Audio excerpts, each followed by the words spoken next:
Wrestling में एक परंपरा बन गई है कि रेसलर्स चोट लगने के बावजूद भी खेलते रहते हैं ताकि वो मैच को खत्म कर सकें और फैंस को खुशी खुशी अपने घर भेज सकें। लेकिन जब WWE के कुछ टॉप मैचेस में हुई इंजरीज को ध्यान से देखा जाता है तब इस बात पर कई सवाल उठते हैं कि आखिर इस मैच को जारी क्यों रखा गया था। हालांकि ये काफी हिम्मत की बात है कि रेसलर्स चोट लगने के बाद भी लड़ते रहते हैं, लेकिन उनकी सेहत और शरीर को ठीक रखना WWE की सबसे पहली और बड़ी जिम्मेदारी होनी चाहिए और इस बात को नहीं टाला जा सकता कि इन 10 मैचेस को जल्द ही खत्म कर देना चाहिए था। तो जुड़िए हमारे साथ जहां हम WWE के 10 ऐसे मैचेस की बात करेंगे जिन्हें रोक देना चाहिए था।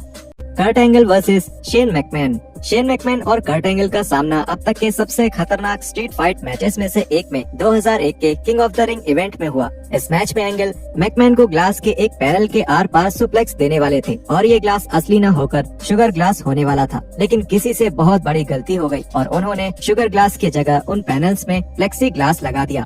इसकी वजह से मैकमैन बहुत बुरी तरह घायल हो गए थे और उस हादसे को देखकर खुद विंस मैकमैन ही उस मैच को बंद करने वाले थे क्योंकि उनसे वो सब देखा नहीं जा रहा था। Maven versus Christian.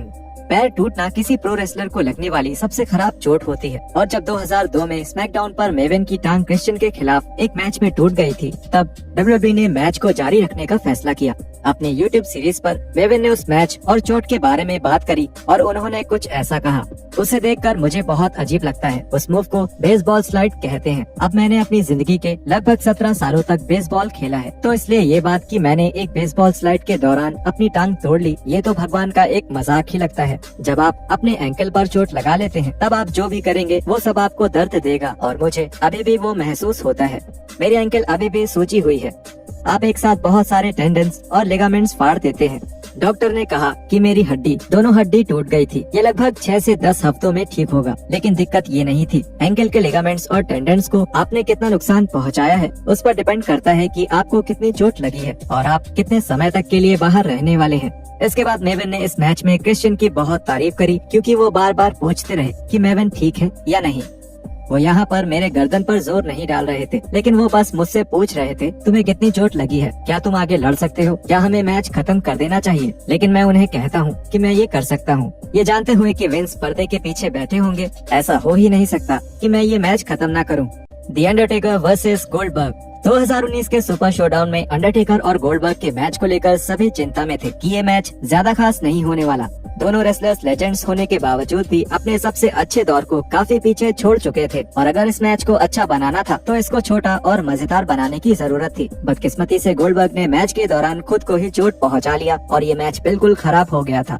जैसे ही रेफरी को पता चला कि गोल्डबर्ग ने खुद को ही चोट पहुंचा ली है, उस मैच को उसी वक्त खत्म कर देना चाहिए था, लेकिन आगे जो हुआ वो देखने में और भी बुरा था। ये मैच पूरी तरह से गलत मूव से भरा हुआ था और ये एक चौंकाने वाली बात थी कि दोनों रेसलर्स इस मैच के बाद भी जिंदा थे क्योंकि उन दोनों को ही मैच के दौरान कई बार सर के बल गिराया गया था। गोल्डबर्ग ने ट्विटर पर बताया कि भले ही उन्हें सर में चोट लग गई थी, लेकिन उनका मानना था कि वो मैच खत्म कर सकते थे।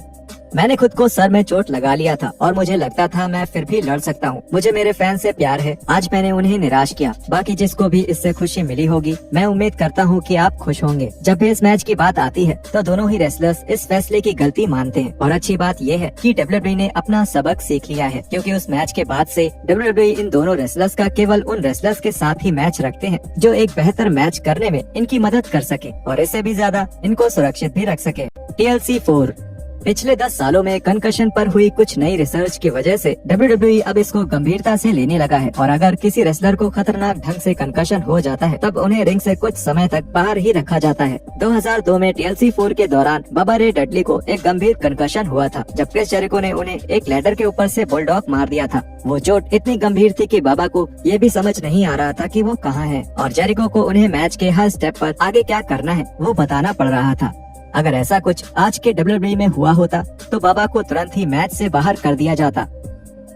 अच्छी बात ये रही कि जेरिको की सूझबूझ और प्रोफेशनलिज्म यहाँ पूरी तरह से काम आई, नहीं तो उनकी मदद के बिना बाबा खुद को बहुत बुरी तरह से घायल भी कर सकते थे। Triple H and Stone Cold Steve Austin versus Chris Benoit and Chris Jericho. Triple H का पूरा करियर ही चोट के साथ काम करते करते बना है। 2001 में ट्रिपल एच अपने करियर के शिखर पर थे और इस दौरान वो स्टोन कोल्ड स्टीव ऑस्टिन के साथ कंपनी के टॉप हील टैग टीम का हिस्सा थे और रॉ पर इन दोनों का सामना क्रिस जेरिको और क्रिस बेनवा से हुआ था। ये मैच जो रॉ के इतिहास के सबसे बेहतरीन मैचेस में से एक है। इसके दौरान ट्रिपल एच की क्वाड मसल फट गई।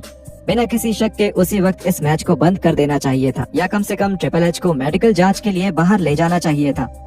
लेकिन जाहिर है कि ट्रिपल एच ने उस चोट के साथ भी किसी तरह से ये मैच खत्म कर दिया, बिल्कुल वैसे ही जैसा प्लान किया गया था। बिल्कुल ऐसे ही हालात 2007 में भी बने थे, जब ट्रिपल एच ने एक टैग मैच के दौरान अपना क्वाड टोटल कर लिया था। लेकिन एक बार फिर से इस WWE के लेजेंड ने बिना रुके अपना मैच जारी रखा।